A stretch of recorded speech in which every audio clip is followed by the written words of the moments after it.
Now we talk about sustainability as the seventh element of growth, and sustainability is not about being green, okay? Sustainability is about staying in business and having sustained growth and profitability. And it is not just compelling need, competitive advantage, innovation, customer, channel. Sustainability is a strange beast which talks about how do I protect what I've got now and how do I protect what I'm doing in the future. So let me give you an example of protection. Every one of you, I will guarantee, has signed an agreement where you have told your supplier you will not willingly go to the competitor without suffering a penalty for some period of time. Every one of you. Does anyone disagree? Do you have a mobile phone? Yes. Right, you've just done it. Do you have an insurance policy? I was talking about the business. Businesses have mobile phones. Yeah, but we don't make that sort of commitments, do you? But you do. You sign an agreement with Telstra or Vodafone or something. You sign for a series of benefits which are locked in for a period of time, and you willingly do that because if you terminate the contract early, you suffer a penalty. You either have to pay out the contract or you suffer an increase in price. We do it all the time. I can also tell you that you do it in lots of personal things. How many of you regularly use the same toothpaste? Always buy the same toothpaste. Shampoo. Always buy the same shampoo. Go to the same doctor. You'd say don't switch doctors all the time. Go to the same dentist. Always go to the same dentist. Okay. This is an element which is called switching cost.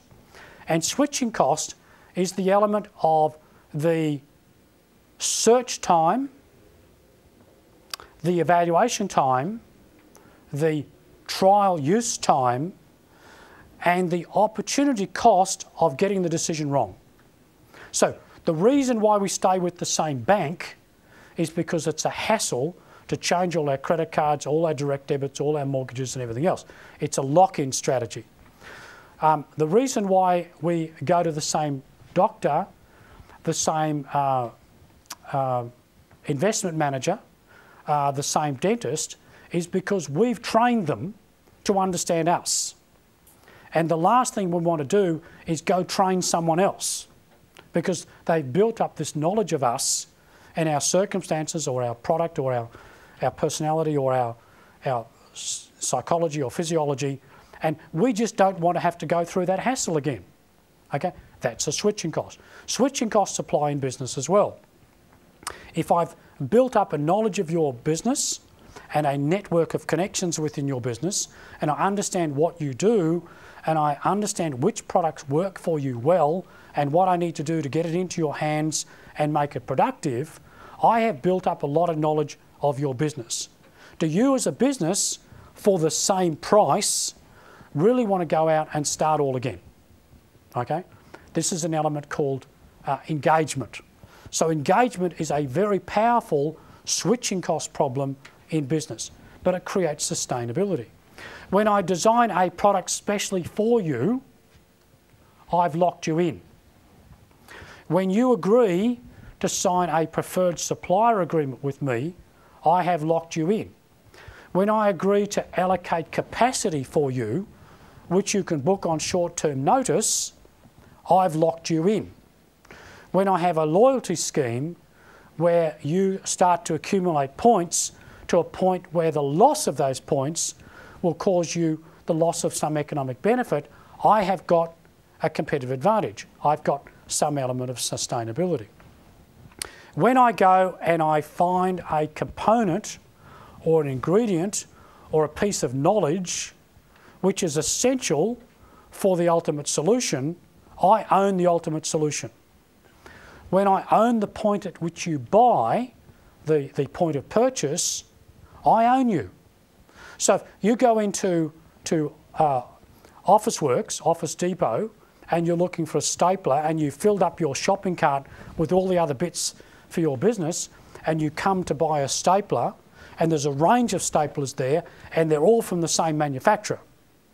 Are you seriously going to hop in your car and drive 2 miles down the street to have a look at another bunch of staplers?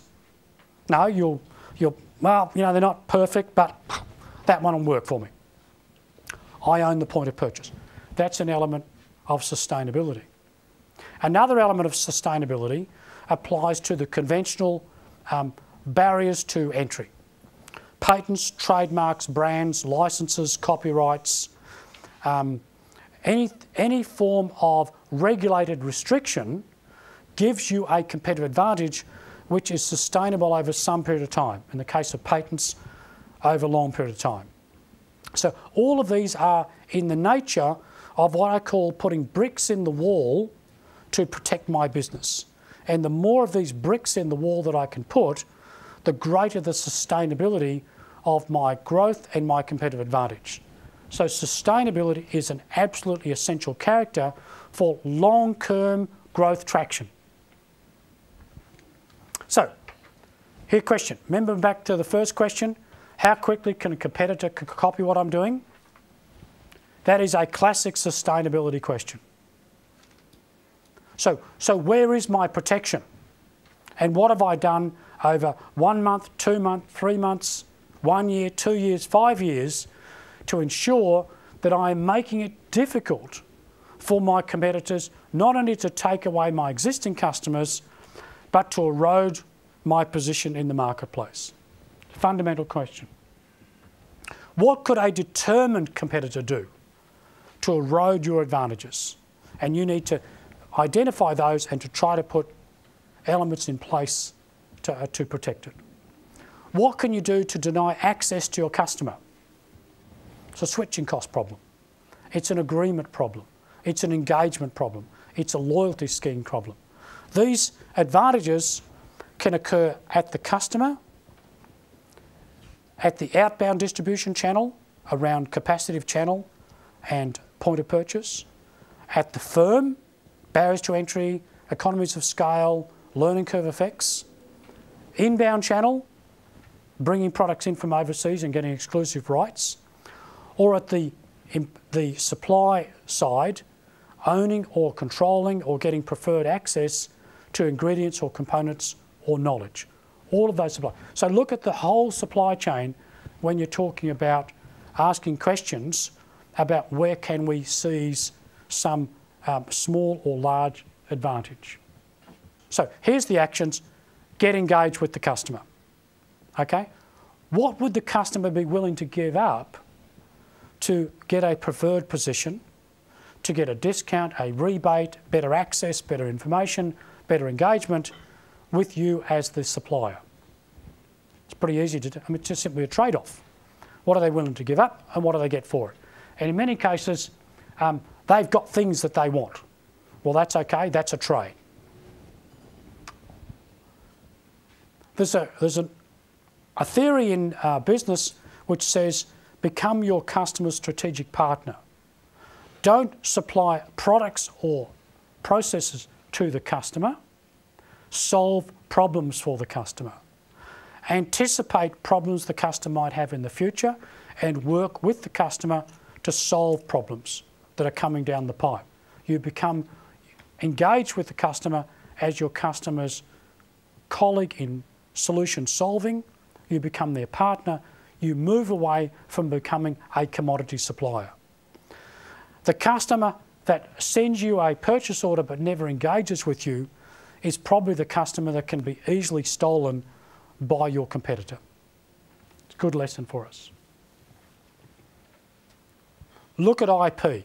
IP is enormously beneficial, whether it's in process or product or business concept, but it builds these competitive advantages, but generally the harder they are to replicate, the greater the sustainability elements from them. People who have knowledge should think about productizing knowledge. Take what's out of here and put it into processes and put it into products. Because once you've got it down into products, First of all, we'll see it's more easily scalable, but it also creates these switching cost problems.